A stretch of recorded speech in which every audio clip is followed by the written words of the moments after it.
In the last video, we mentioned that for if a function intersects the x-axis, then we do not have to integrate it directly to get our area under the curve, but we have to do it in portions because of the point where the function intersects the x-axis. But what if we do not have a curve given to us? If we are only given a function and we are asked to integrate it for a specific portion to find the area of under that function, under that curve, but we do not have the curve exactly, we do not know where this function intersects the x-axis. Now, intersecting x-axis means the function has a zero value at that point, as we saw in the last case. Here the function becomes zero, so it means we just simply have to equate the function to zero. Like if we are given this function y is equal to f of x, which is equal to x square plus 5x plus 6, we will simply equate this function to 0 and then find those points where it has 0 value. So this is a simple quadratic equation, x square plus 5x plus 6.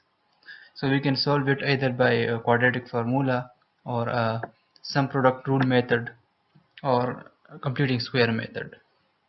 So using simple sum product method, we can write the 5x as 2x and 3x.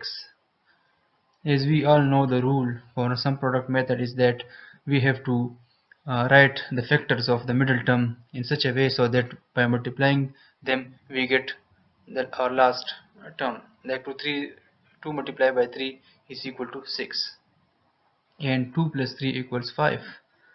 So you always have to keep this thing in mind if you are not solving it by a quadratic formula or completing square method. Now taking x as a common, we get x into x plus 2. Similarly, taking 3 as a common, we get 3 into x plus 2. Now x plus 2 is common in these two terms, so we get x plus 2 into x plus 3, which is equal to 0. Now equating these two to 0 separately, we get x is equal to minus 2 and x equal to minus 3. So it means these two are the points where the function becomes 0, i.e. it intersects the x-axis.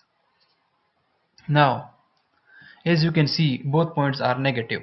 It means these 2 points lies on the negative x-axis. So if in this case we are asked to integrate this function from 0 to plus 5 or plus 10, then we do not have to care about those 2 points. We just simply integrate this function to get our area. But if we are asked to integrate it from minus 5 to plus 5, now we have to be careful because in this interval these 2 points also will come.